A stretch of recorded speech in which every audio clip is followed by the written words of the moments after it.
Well, good morning, everybody from Santiago, Chile. My name is Chris Molinari. I'm the Programs and Communications Officer for Columbia Global Centers in Santiago.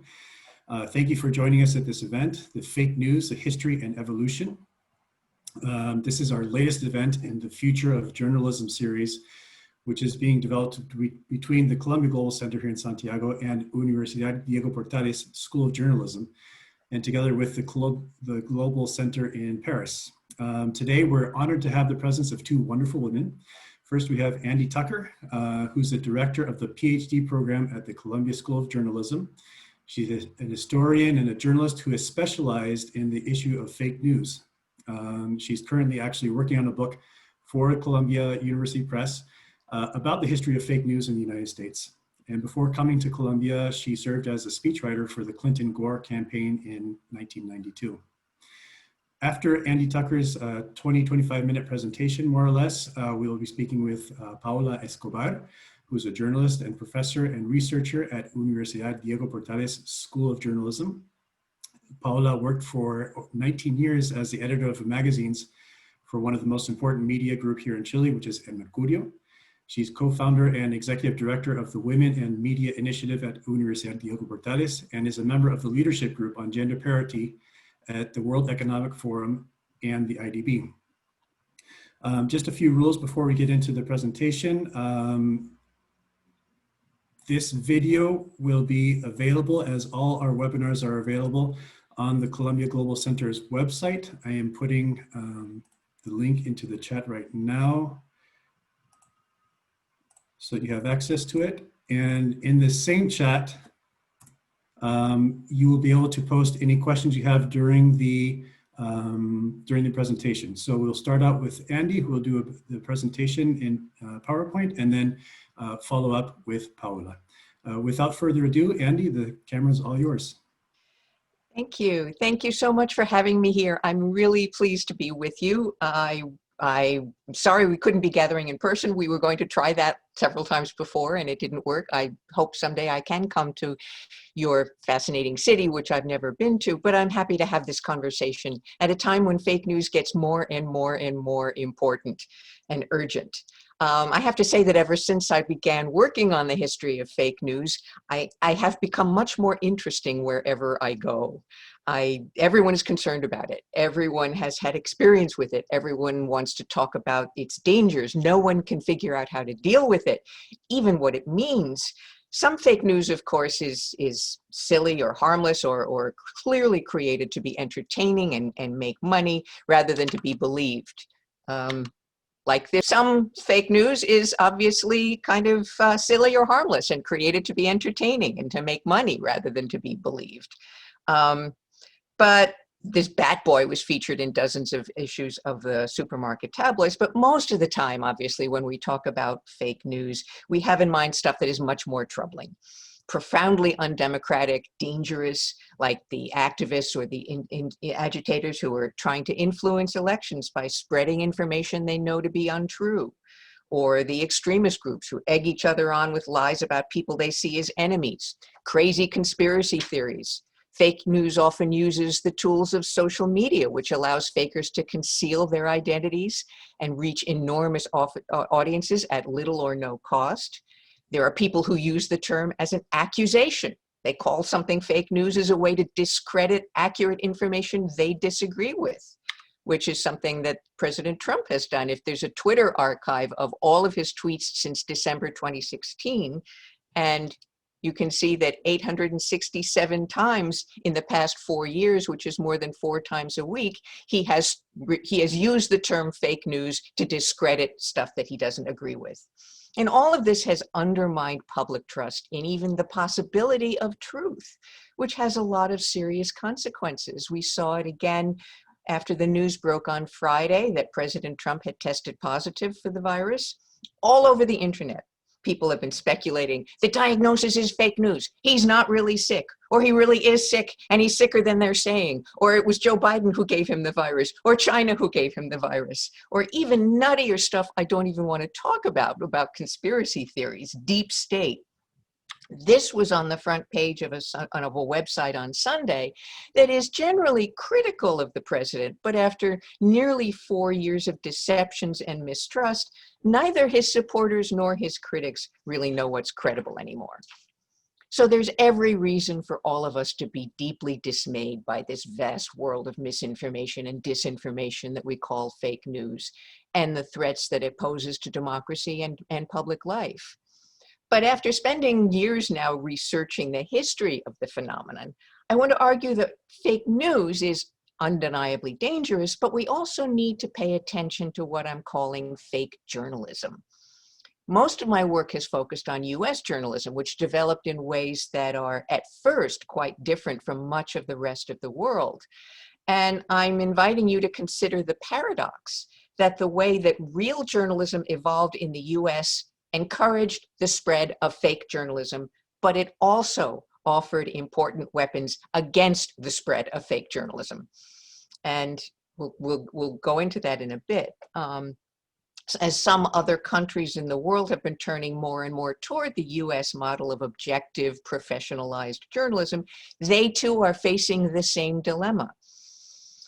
But to begin with, for the first 200 years or so, starting in 1690, US newspapers were not producing fake journalism yet because real journalism hadn't really been invented yet. I want to emphasize that newspapers have always been essential tools for the working of democracy. They've always been critical for informing citizens about public questions. That's why the First Amendment to the US Constitution was intended to protect the press from outside influence or pressure. But in the 1700s and 1800s, when many US citizens had very little access to other kinds of printed matter, newspapers served all sorts of other purposes at the same time.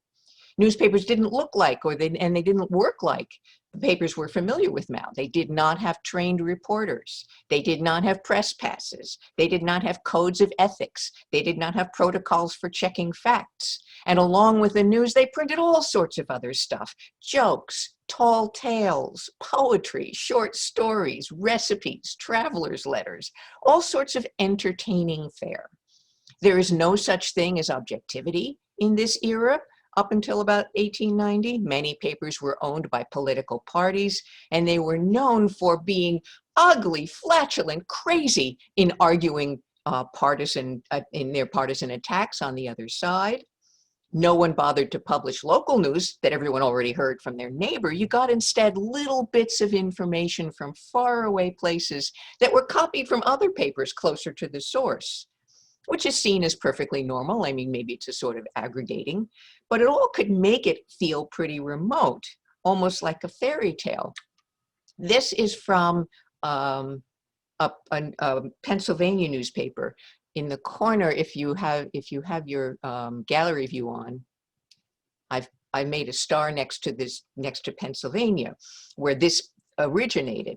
It reported that a Virginia paper reprinted a letter from a man in Illinois who heard it from a military messenger about a battle with American Indians that might have happened, and no editor worth his salt is going to go on the record acknowledging, claiming that he got it all right. If it's true, it's important, but I have no idea if it's true, even though I'm your newspaper editor.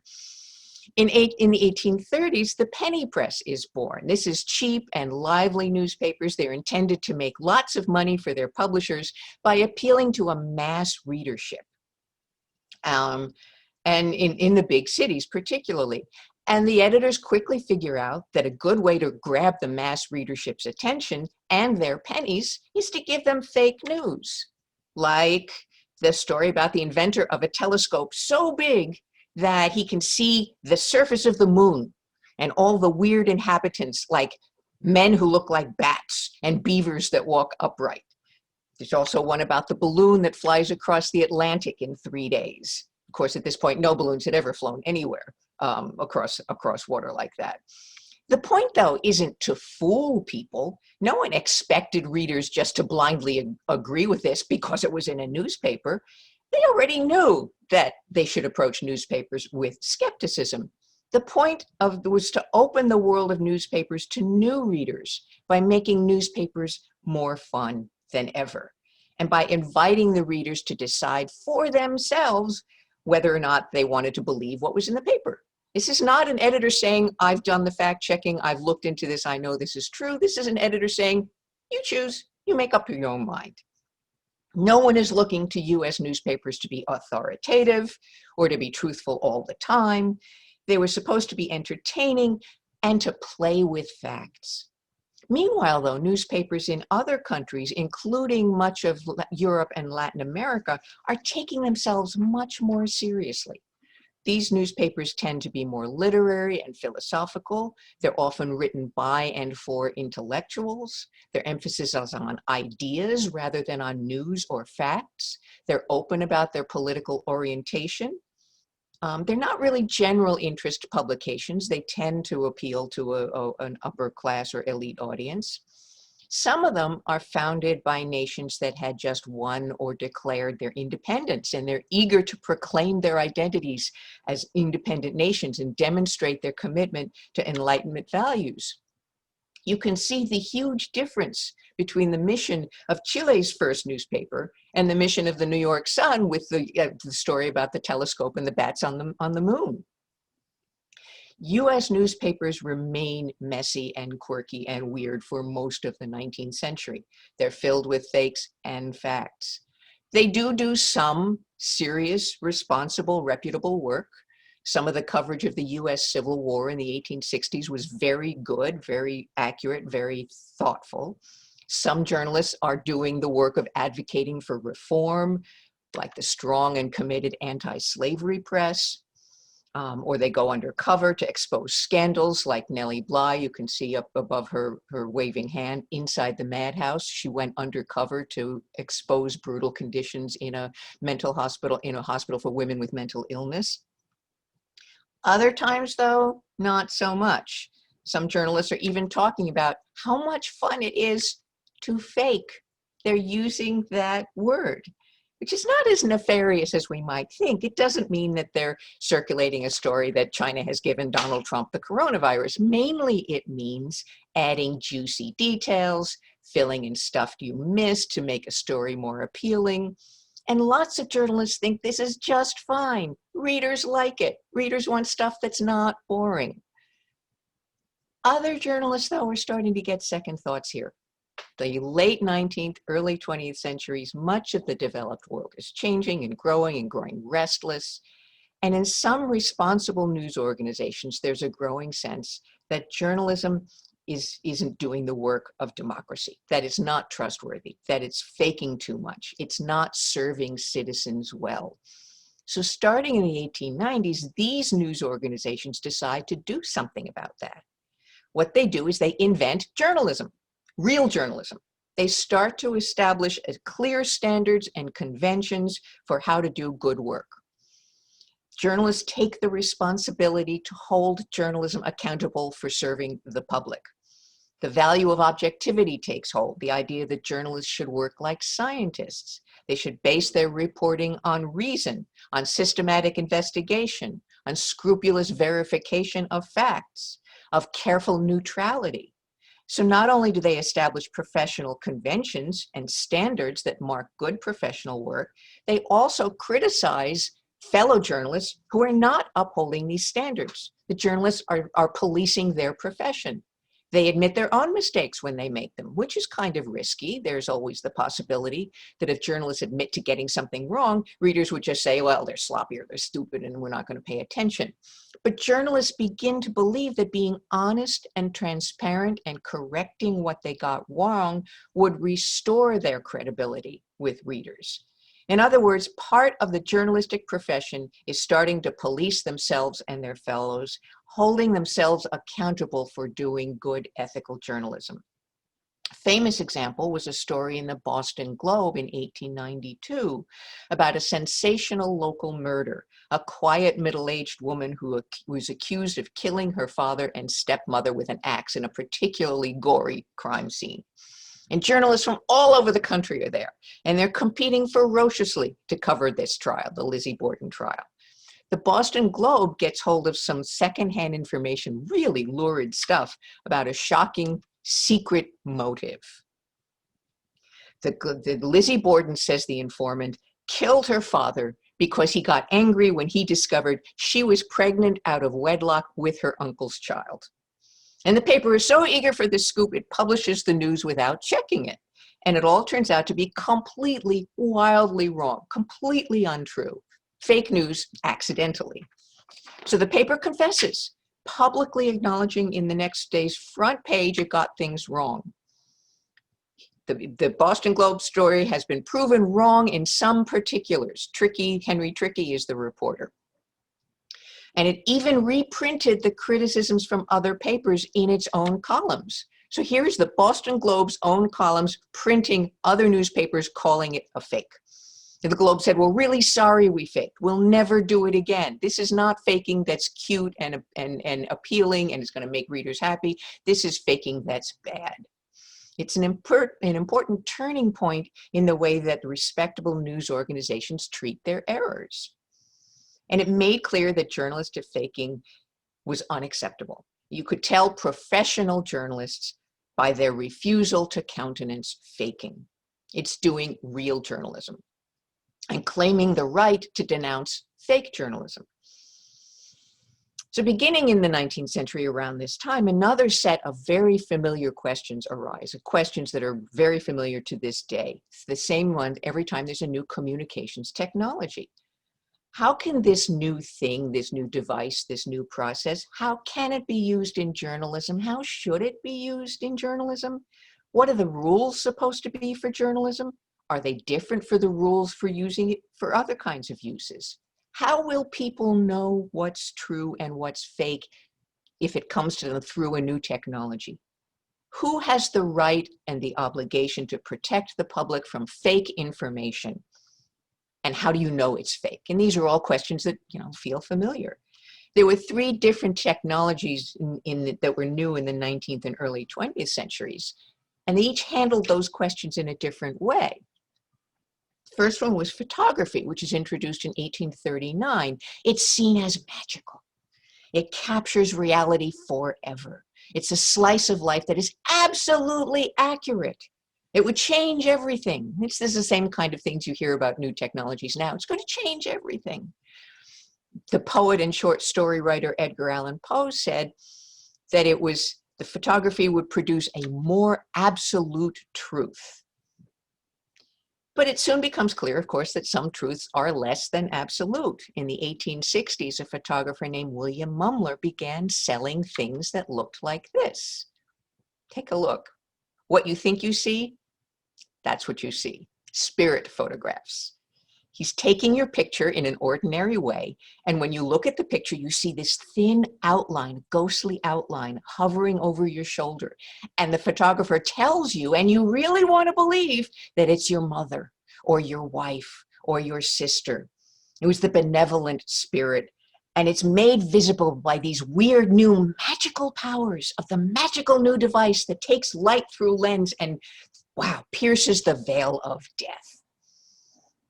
Here's where it gets interesting. There are protests by other photographers, professionals who fear that a faker is going to ruin their own reputation and their own credibility. Mumler is tried for fraud, and some of the nation's best photographers attend the trial and testify against him and say, responsible photographers are never going to do this. In this case, he was acquitted. However, the prosecution could not figure out exactly how he did it, and he went back to work. But again, you have another example of the professionals saying, we're going to take responsibility to keep the profession honest. By the end of the 19th century, in the 1890s, there's a different outcome with another new technology, moving pictures, which again seem to show real life in a new way. Most moving pictures in the 1890s were entertainment, pure entertainment, sometimes fantasy. Filmmakers are playing with what's possible. Here's a little clip. It's a GIF that I made, but it's a clip it shows a man taking his head off, and then they all sit, he lines them all up on a table and he plays the banjo and they all sing. So showing what's possible. But in the 98 and 99, moving pictures also seem to offer something never before possible. They seem to offer a new kind of accurate information about the world, like journalism, to function like journalism. They seem to bring the viewer straight into the war zones in Cuba and the Philippines with the troops who are rebelling against Spanish occupiers. I'm not going to run these, but these are 1 or 2 minute films of showing troops rising out of a ditch, running at the enemy, being shot, flaring up their arms, waving a flag. What most viewers didn't know was motion picture cameras of the day are huge. They're very clumsy. Here's the inventor of one of them with them. You can see how big and clumsy they are and how hard it would be to run around on a battlefield with this in the middle of the smoke and the chaos and the firing and actually get shots that were reasonable. So what happens is, because it's so hard to do this on a battlefield, Thomas Edison invented the battlefield. He used actors. He filmed it all in West Orange, New Jersey, right across the river from New York. And he used actors from the New Jersey National Guard dressed up as soldiers. So unlike newspapers and photography, the boundaries between the journalistic use and the entertainment uses are extremely blurry for a long time because there are no professional filmmakers here with the stature to set the rules for what counts as real or to insist that colleagues follow the rules. So for years with moving pictures, people didn't really know what they were seeing.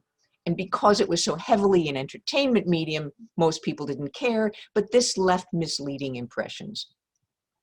And the third weird new technology with uncertain rules was radio. Inhabited this weird, mythical, invisible realm called the airwaves. In its earliest days before World War I, the military and ships at sea are using radio mainly as a two-way communication device. Nobody is regulating its use. And that attracts a new breed of amateurs and tinkerers known as hams. Most of them young men who build their own radio sets out of scraps of stuff in the garage. And they use these radio sets to create all sorts of chaos and mischief. They interfere with military transmissions. He doesn't look like that's what he's doing, but he might be. Sending out fake naval orders, fake distress signals. So you have anonymous young men darting into an invisible space, pulling elaborate pranks against powerful institutions. That does sound familiar, right? A crisis comes in 1912. Somebody broadcasts a message telling the waiting and desperate world that the great ocean liner Titanic had sunk, but everyone is safe and coming home soon. Of course, that's not true. 1,500 people died when the Titanic sank. It's not clear who sent this news or whether it was an error or malice, but the whole thing led the US Congress to regulate the airwaves for the first time. Until then, the historic US preference for the free market, along with the legal protections of the First Amendment, meant that communications of almost any kind had been sheltered from government involvement. The Radio Act of 1912 includes large fines for anyone who sent any false or fraudulent signal, call, or radiogram of any kind. So this is another response to the challenge of evaluating the truthfulness of a new technology. The US government makes the controversial claim that it has the right to specifically outlaw fake news. And the controversy continues to this day as we all debate whether Facebook and other social platforms should be regulated too. So to sum up, by the beginning of the 20th century, there's an understanding in the US that the job of real journalism is to tell the truth, and that to do it, real journalism has certain standards and ethics, and that journalists have the responsibility of enforcing those rules on their colleagues. That journalism is not funny stories about people on the moon. That journalists are supposed to verify whether something important is in fact true before they print it. That if journalists make mistakes, they should correct them. That photographers should not tell people that they're capturing spirits with their cameras. It's true the rules are still evolving for the other technologies like moving pictures. There's still some debate about whether the government should tell people when information is fake. But journalists are increasingly arguing that real journalism is a profession with clear standards and rules that's dedicated to discovering and presenting the facts accurately and impartially, and that will denounce fakers who don't live up to those standards. So here's what I meant when I said at the beginning that real journalism offered important weapons against the spread of faking in journalism. Real journalism itself is that. Real journalism will hold other journalists accountable. But as I also suggested, the paradox of real journalism is that it also encourages the growth and spread of fake journalism, and we see that now for two reasons. First, responsible journalists have rooted their identity in the practice of neutrality and accuracy, which lets people who disagree with what they're saying just accuse them of bias and inaccuracy rather than engaging with the content of what they said. You are violating the rules of journalism, we don't have to pay attention to you, rather than saying, well, here's why I want to debate those facts. In this atmosphere of polarization and hyperpartisanship, it's an easy case to make, and it undermines the credibility of mainstream journalism as a whole. Second, in this polarized atmosphere, ideologues and partisans are able to produce fake journalism simply by disguising themselves as real journalists. They create some kind of authentic or authentic seeming perch or platform to present false information or heavily politicized opinion or propaganda in a form specifically crafted to look or sound like real journalism, and claiming to follow the rules of impartial investigation. The classic example is Fox News, which has gained a huge and loyal audience by covering the news with a very clear conservative slant, all the while that it's insisting that it's fair and balanced, and that other journalists are the ones who are fake. But there are many other sites who follow Fox News's lead and do very much the same thing. So the danger isn't just that people get wrong information. The danger is that fake journalism has attacked and undermined the credibility of professional journalism so much, it's hard to know what's the truth. So at this point, I'm always asked, what can we do about fake news? Well, as a historian, I don't have to solve that question. I just have to investigate it. But if you look at the history, it raises lots of questions that reverberate to this day. And I have some that I'd like you to think about. In this era of mistrust, are the mainstream media capable of stopping or denouncing fake journalism as they did? Is US-style objective journalism doomed to fail? What would be the effect of embracing the long tradition of European and Latin American journalism that does not claim to be objective? I understand that anyone who wants to work as a journalist in Chile must go to journalism school. If you had to accredit journalists, would that cut down on fake journalism elsewhere? Should the government determine which journalism is true? Do we trust the government to do that? Is issuing corrections a professionally honorable thing to do, or does it just give ammunition to fake journalists?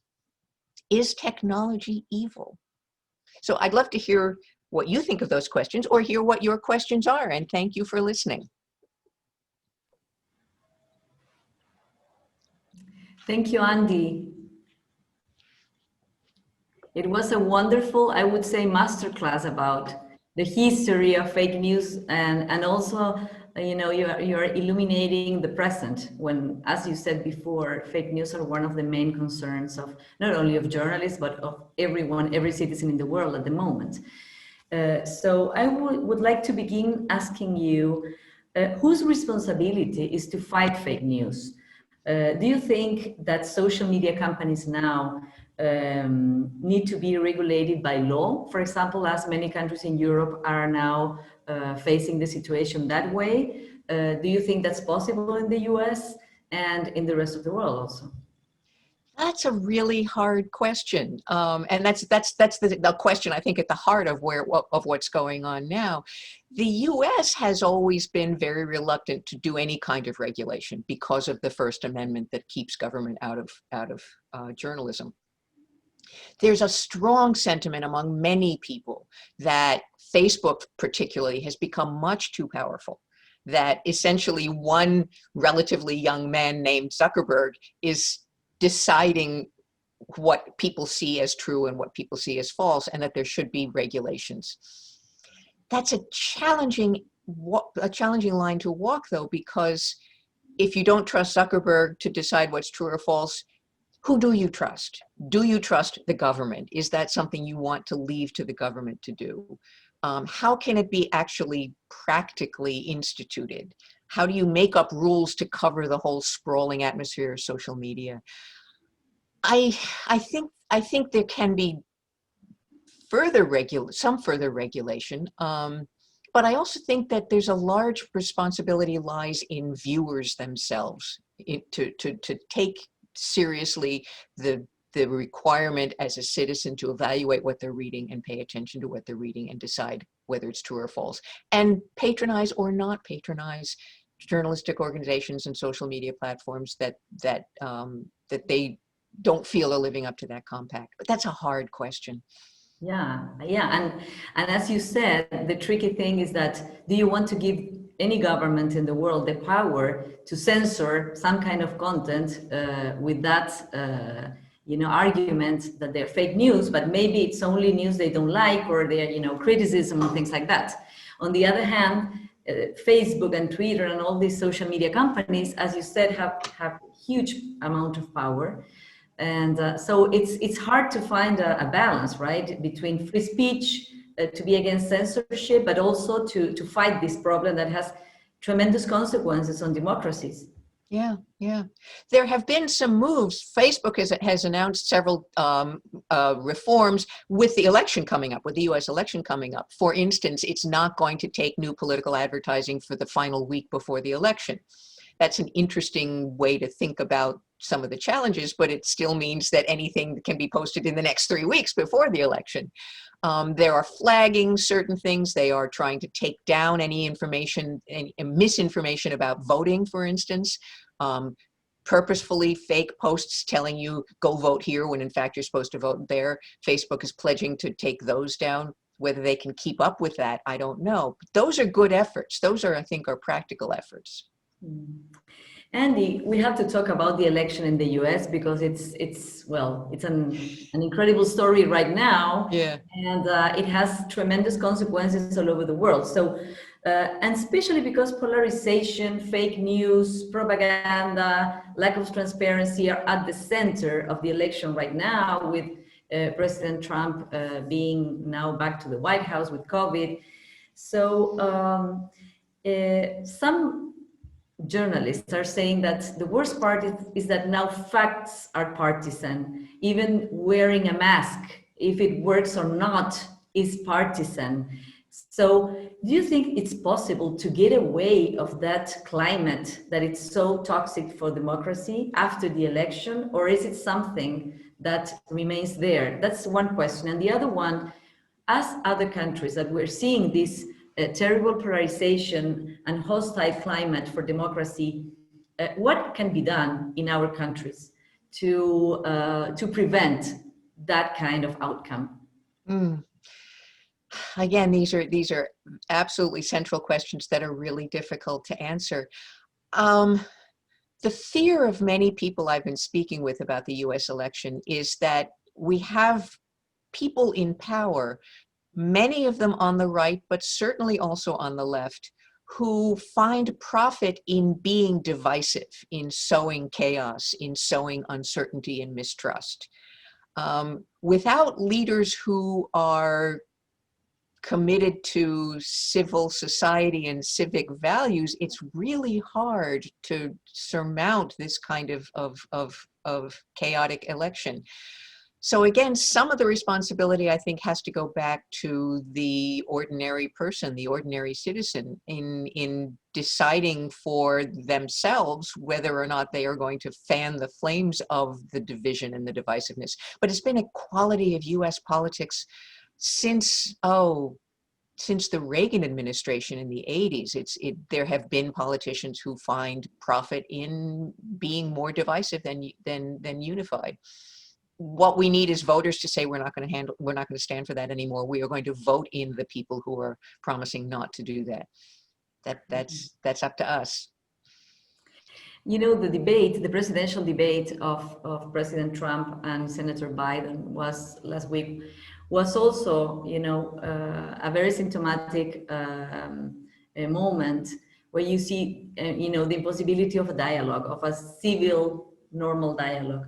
So do you think, tomorrow is the debate between the vice presidents, and then it is my understanding that the teams, the presidential teams are finding a way to make the new debates, the next one, the two more debates that were scheduled before the sickness. So what would you do as a journalist, as a historian, as an academic, if you were to decide how to deal with this? Because you need people to debate in order that citizens can really make a well-informed voting. But on the other hand, what we saw was impossible. It was impossible.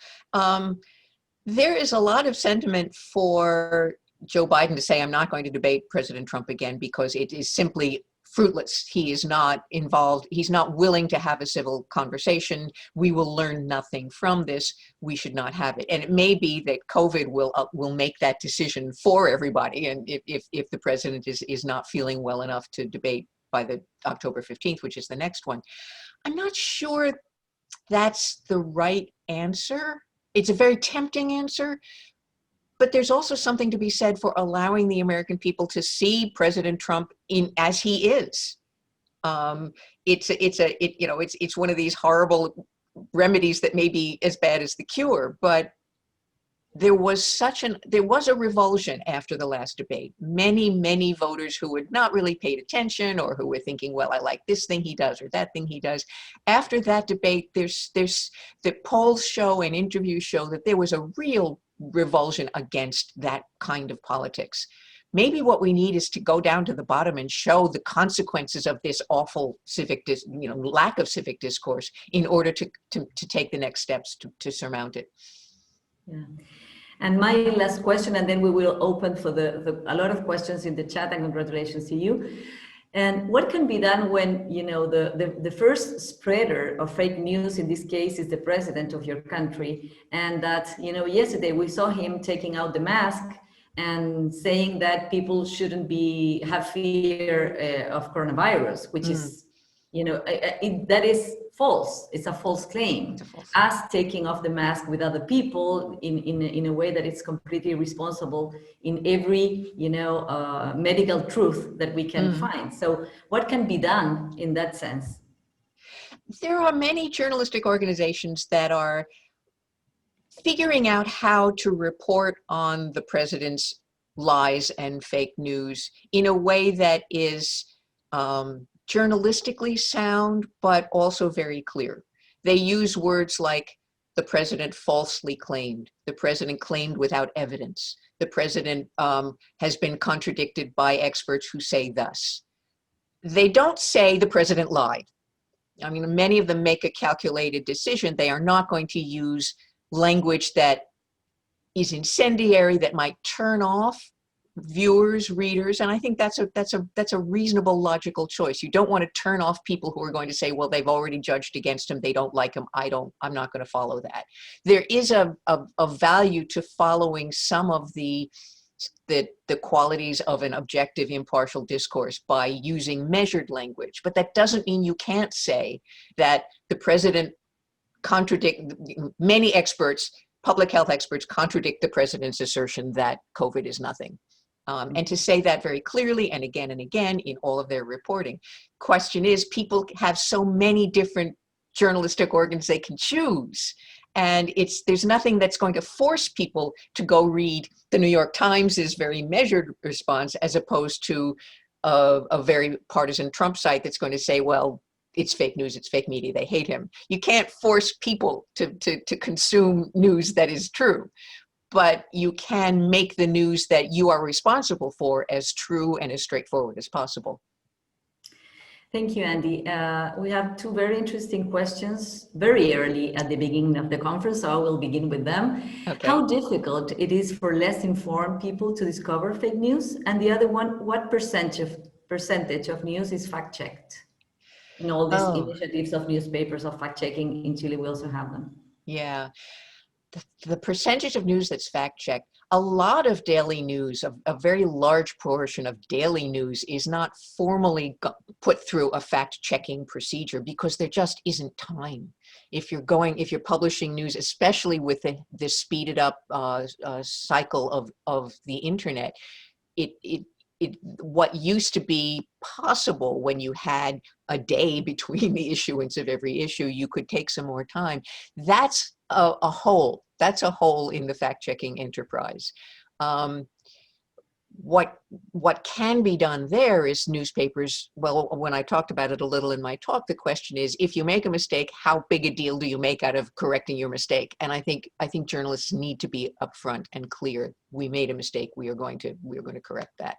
How do less educated people determine fake news? That's very hard. There's all sorts of ideas that media literacy, training people how to understand what's true and what isn't, is helpful.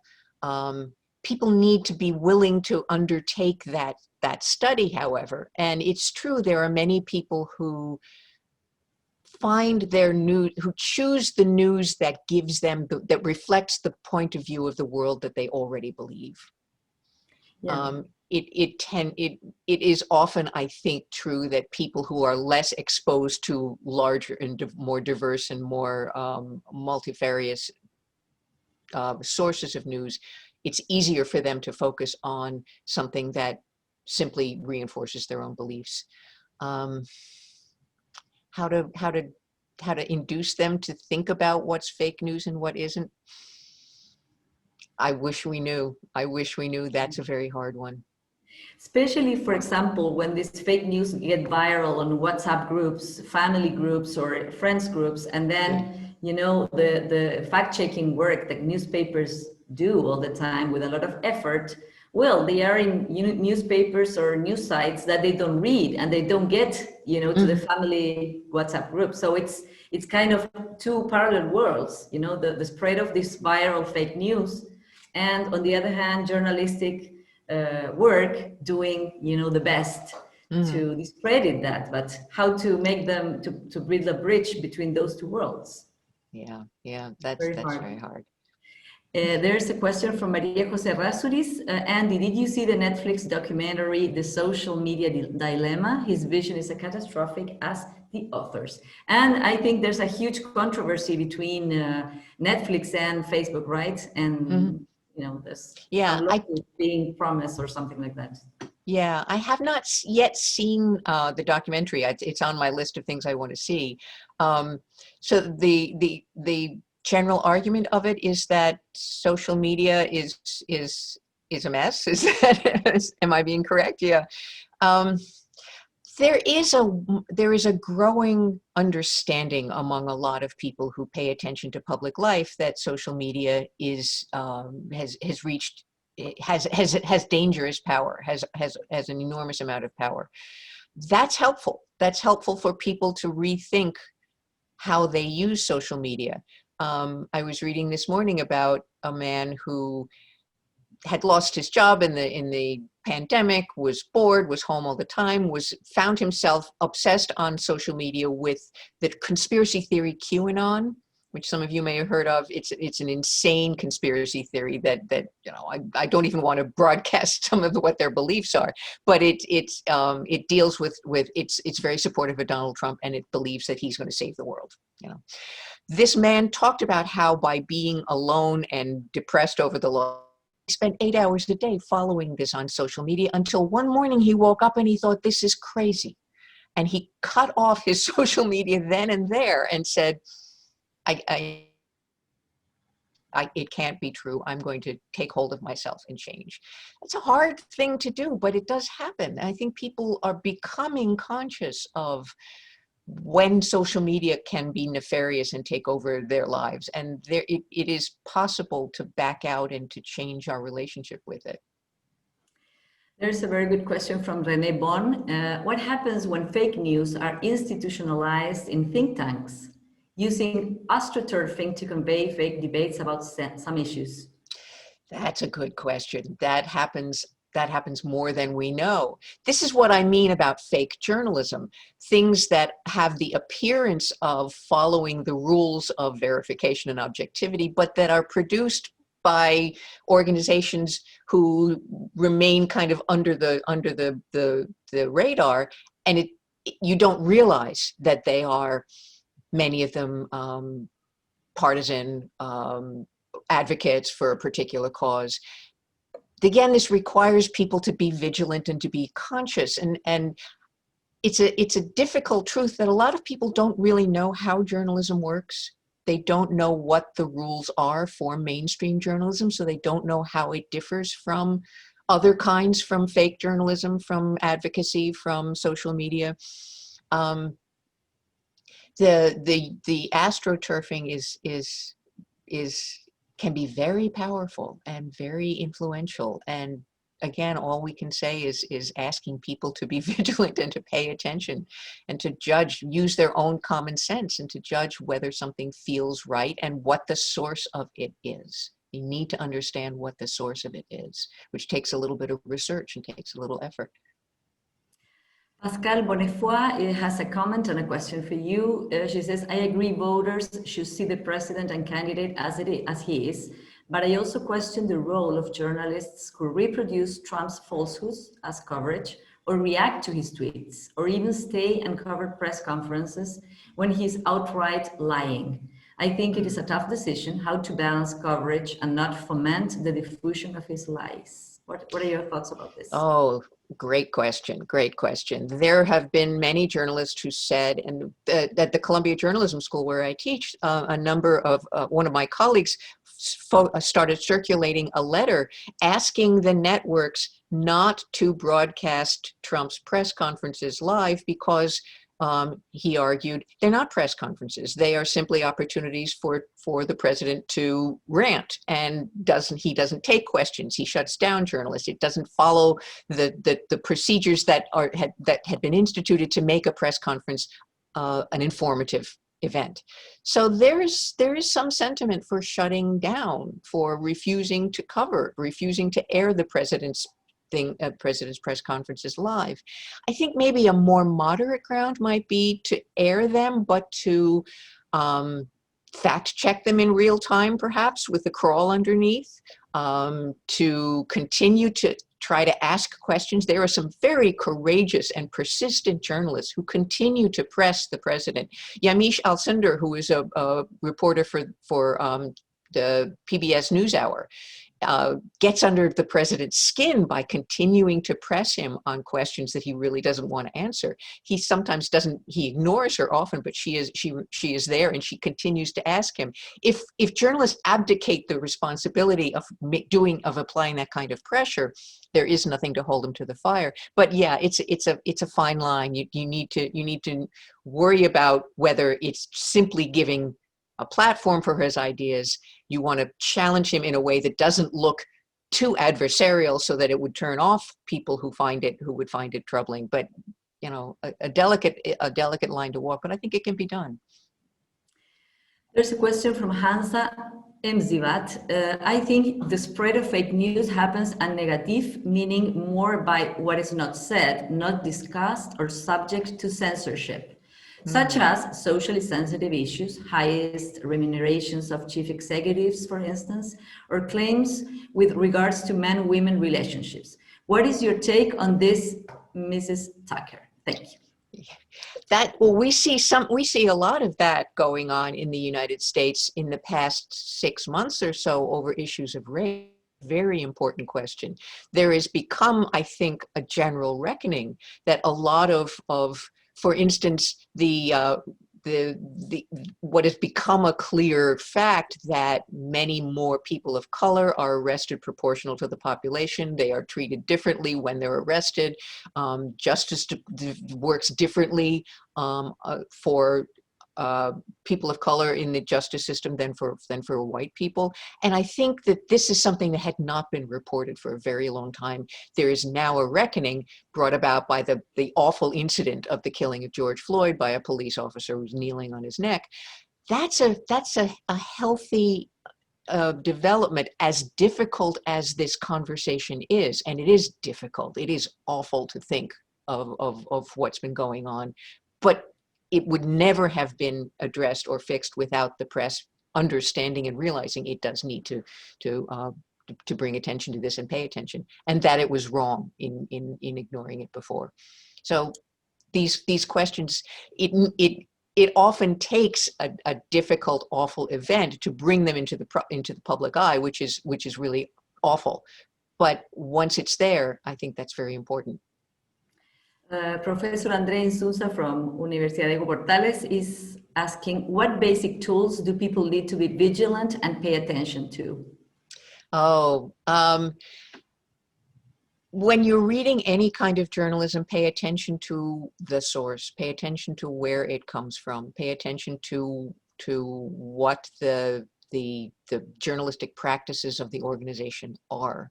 You would take a different approach to news that is reported in a newspaper you are familiar with and understand and have evaluated as reputable than you would something that, you know, your sister-in-law posted on Facebook. That makes sense. That's a reasonable thing to do. Bear in mind that if you read something that strikes you as absolutely accurate about the world and nobody else understands it, you should probably think twice about that, because it may well be a targeted interpretation to appeal to particular readers. Conversations with other people to get out of your filter bubble is important as well, although very difficult to do. And there's sometimes it just isn't worth or doesn't feel worth the challenges of having a difficult conversation. But beware of being in your own filter bubble. Beware of not exposing yourself to outside points of view. There's a question related to that from Yanis Ziligakis. Says, I think people are too rush to apply the label of fake news or conspiracy theory, and their lack of efficient and effective rebuttal is what reinforces people's affinity to cling onto them. Should we be careful not to rush to judgment and be less scared of people adopting or not adopting certain views or narratives that we may not like? Oh, rushing to judgment, that seems so much a part of public life, because everything happens so fast, because things are posted on the internet in minutes and go viral in minutes.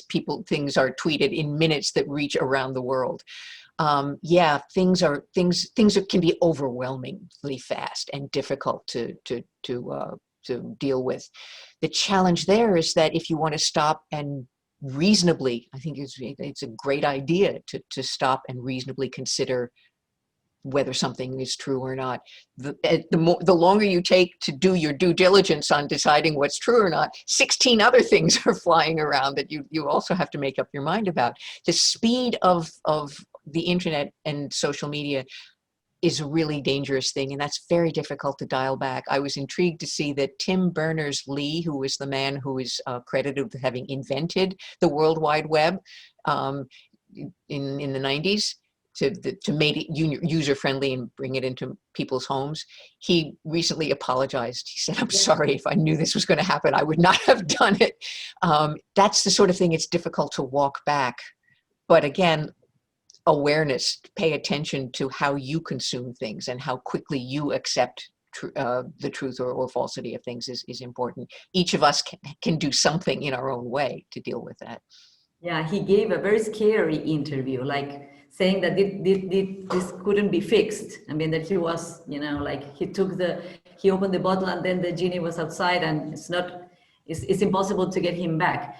So Fernando Peñalveras is asking you what journalism can do in these times against the power of WhatsApp Auntie. That's a good one. WhatsApp Auntie, who spreads every single information she believes.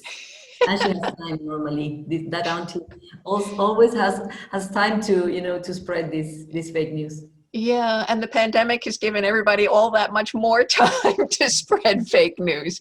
Oh dear. Well, it depends. If she really is your auntie and you're fond of her and you can have a conversation with her, then that's a good thing to do, to, a non-confrontational, non-accusational, but a conversation about where did you get this information and what does it mean to you and how do you evaluate it and how do you think it applies? That's an individual decision if you have that time. Otherwise, you can block her. Block people on Facebook is something I have done occasionally myself when it just is too exhausting to deal with. But and Andie, do you think journalism and journalists, should we go to WhatsApp and create contents that are true and fact checked and all that, to fight that in WhatsApp or in this kind of medium, or we should forget about WhatsApp Auntie and WhatsApp contents? well, WhatsApp has become so much a part of the conversation. It's hard to think that you can ignore it completely, but you also don't want to spend your life chasing down this and this and this and this, because yes, as the previous question said, it can just suck you right in. There's so much of it out there. I think you need to be, if you are a journalist who covers a particular subject and there is a question that you feel is particularly wrong, or a comment that needs context, and that you feel you can address reasonably without contributing to the noise of a lot of people just out there chatting and chatting and chatting. That's the challenge. The legions of unverified, just sort of random chat on something like WhatsApp is overwhelming. If you can contribute something reasonable to the dialogue, by all means do it. If you're just adding more noise, maybe not. Yeah. And I want to ask you about the coverage of today in your country related to the health of the president, which is something very, very difficult to, make a distinction between, we can say fake news if the president is saying that he's cured from COVID, or at least it's confusing information, and especially not only what he's saying, but his doctors. I mean, it's a very confusing situation, and it's a very relevant issue. It's not a private one. The health of the president and the health of the candidate for the presidency, it's a completely relevant and public issue. So what would be your advice to your colleagues in the US dealing with this, and having, as you have all the information and the reflection and the knowledge about the spread of fake news, how to deal with that? It has been head snapping this past weekend to try to figure out what's going on. One of the sad parts of this is that we watched the briefings by the president's medical team, by the president's staff, by the chief of staff, by the press secretary, and we don't know whether to believe it or not, because there has been so much misinformation from the White House. It is, I think, important for us to hear from Trump's doctor standing on the lawn in front of Walter Reed to explain why he has approved the president for release.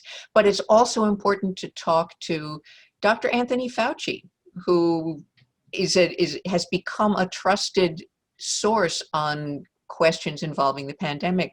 He has not examined the president. He can't speak from the personal experience of having examined the president. He could tell people the general course of the disease, how what we know about the president's responses fit in the general course of the disease. So we are not relying solely on sources that are self-interested and often not terribly trustworthy.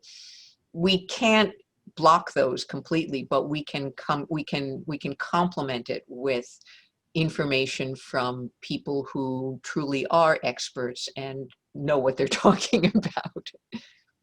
Yeah, well, we are on time. Thank you so much, Andie Tucher, for being today. It's been an honor to talk to you, and hopefully we will see you in Chile anytime. I would love to come there. Thank you for this opportunity. I always enjoy talking about this, and your questions were really good. So I appreciate the invitation, and thank you for coming. And thank you all for attending today, and see you next time. Bye.